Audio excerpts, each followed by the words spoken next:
Assalamualaikum. Kak Nur nak sambung sikit lagi perjalanan haji Kak Nur. Lepas melontar di Jamrah Kubra, tumpuan kami seterusnya ialah melaksanakan wajib haji kelima, iaitu mabit di Mina pada malam hari Tasyrik 11, 12, 13 Zulhijjah, dan juga melaksanakan wajib haji keenam, iaitu melontar di ketiga-tiga Jamrah pada 11, 12 dan 13 Zulhijjah, tarikh yang samalah. Kami sapa ke kemah pada malam tu pada kira-kira pukul 3.30 pagi, dekat-dekat waktu subuh dah. Maknanya selepas melontar di Jamrah Kubra tu, kami tak tidur dah lah. Siap-siap tunggu solat. Lepas solat beramai-ramai takbir raya, dengar tazkirah ataupun penerangan-penerangan daripada mutawif dan sebagainya. Lepas tu baru boleh kami rehat. Berada di bumi Mina ni, subhanallah, Allah Maha Kaya, Allah Maha Menolong, Allah Maha segala-galanya. Kita tak rasa ngantuk sangat, kita tak rasa letih sangat. Pendek kata, nak buat amal ibadat tu rengeh je. Alhamdulillah. Nak maklum, bumi Mina ni juga tempat berlangsungnya ibadah korban. Alhamdulillah, Kak Nur awal-awal lagi sebelum mari sini, Kak Nur telah menyelesaikan bayaran korban melalui pihak tabung haji menerusi aplikasi Tijari. Dam haji tamatuk pun Kak Nur bayar melalui aplikasi Tijari ni. Mudah. Jadi hok mana-mana nak buat rayuan haji ataupun berurusan dengan tabung haji, bukalah apps Tijari tu. Mutawif goyak pada 11 hari bulan tu kita free, tak melontar. Jadi siapa-siapa hok nak balik ke Mekah buat tawaf rukun boleh, kecuali orang-orang hok sakit seperti sakit lutut dan juga sakit jantung. Tidak digalakkan balik sebab kena berjalan jauh untuk naik bas. Takut bersesok-sesok, jadi bas tidak dibenarkan untuk menghampiri kemah. Jadi adik Kak Nur, adik ipar dan juga Kak Nur ambil keputusan untuk balik ke Mekah malam tu juga. Kami bergerak kira-kira pukul 12.45 pagi. Memanglah sebagaimana yang telah diberi amaran, bas kami tak boleh masuk dekat dan kami terpaksa berjalan jauh melintasi 3 terowong kalau tak silap Kak Nur untuk sampai ke Bah. Alhamdulillah, Allah Maha menolong hambanya. Dan alhamdulillah, rutin Kak Nur sebelum mari ke Mekah dengan berjalan kaki sekitar tali air di kampung untuk tujuan senamai pagi juga insya-Allah membantu Kak Nur. Walaupun berjalan di waktu tengah malam, namun tidak terasa sunyi kerana di kiri kanan jalan adalah jemaah-jemaah yang sedang bermabit ataupun menunggu masa untuk melontar. Bayangkan bumi Mina ketika ni penuh sesak. Dipendekkan cerita, selepas kira-kira 1 jam perjalanan, kami dapatlah naik bas balik ke Mekah. Sampai ke bilik hotel pun agak lewat dah, dekat-dekat dengan nak subuh. Jadi kami pun bersiap sedia solat subuh berjemaah di bilik dan kemudian terus turun ke Masjidil Haram untuk tawaf rukun. Tawaf ialah rukun haji ketiga, iaitu keliling Kaabah 7 pusingan bermula dari sudut Hajarul Aswad dan berakhir pada sudut yang sama menurut syarat-syaratnya. Untuk mudah cek, kita nak mula, kita tengok lampu hijau di bangunan masjid. Di situlah kita boleh mula tawaf dan berakhir tawaf. Cukup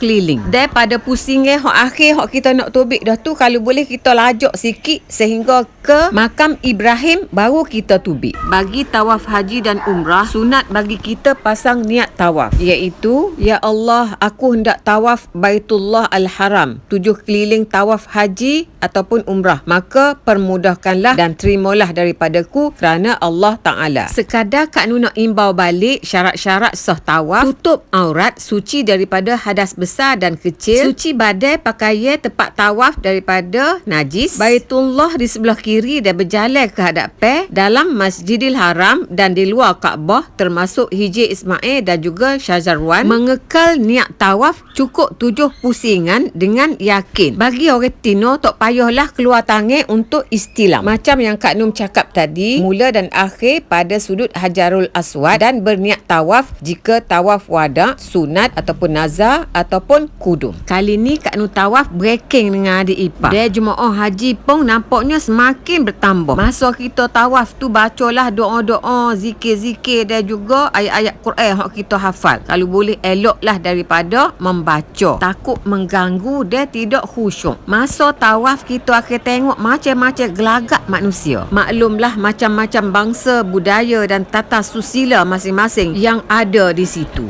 Ada yang tinggi suara, yang biasa-biasa ataupun yang berbisik-bisik, yang lembut dan juga yang agak keras. Agaknya dalam keadaan bersesak-sesak itu ada yang melanggar kita, yang terlanggar pun ada. Jangan peduli, teruskanlah tawaf kita, sebab itu adalah masa kita dengan Allah. Dan ingatlah, kita sedang buat amal ibadat. Seboleh-bolehnya kita nak ibadat kita ni sebaik-baik mungkin, sesempurna mungkin, yang mendapat keredaan Allah. Dan suka cita diingat ke di Kaabah ni doa kita amat-amat mustajab. Maka berdoalah banyak-banyak. Rugi kalau kita tak berdoa. Dan kalau kita tiba-tiba dirempuh oleh seseorang ataupun kumpulan, banyaklah bersabar, banyak-banyak beristighfar kepada Allah. Kadang-kadang ujian ni datang dengan tiba-tiba, kita tak tahu. Jangan cepat marah, jangan maki hamun. Sejukkanlah hati kita dengan ingat kepada Allah banyak-banyak. Dan banyak-banyaklah berdoa supaya Allah permudahkan urusan kita. InsyaAllah. Selesai tawaf, kami cari tempat yang sesuai di depan Kaabah untuk solat sunat tawaf dan berdoa. Kemudian minum air zam-zam sebelum ke tempat sa'i pula. Sa'i ialah rukun haji keempat. Sebelum ni Kak Nom telah pun buat sa'i, tapi sa'i itu ialah sa'i umrah. Kini giliran sa'i haji pula. Namun syarat sah sa'i dan amalan sunat sa'i bagi umrah dan haji ini adalah sama sahaja. Cuma bagi yang buat sa'i di tingkat bawah tanah, kena pastikan betul-betul tempat nak mula dan akhir sa'i di Bukit Safa dan Bukit Marwah. Tonton video perjalanan Haji Kak Nom episod 2 untuk ibadat sa'i secara terperinci. Kak Nom telah pun melaksanakan rukun haji kelima, iaitu bercukur atau bergunting selepas melontar di Jamrah Kubra pada malam 10 Zulhijjah. Maka selepas sa'i ini Kak Nom dah tak buat bergunting dah. Selepas ini tumpuan Kak Nom ialah untuk meneruskan wajib haji kelima, iaitu bermabit di Mina dan juga melontar ke tiga-tiga jamrah. Kak Nom akan cerita pengalaman mengenai ini di episod seterusnya. Assalamualaikum.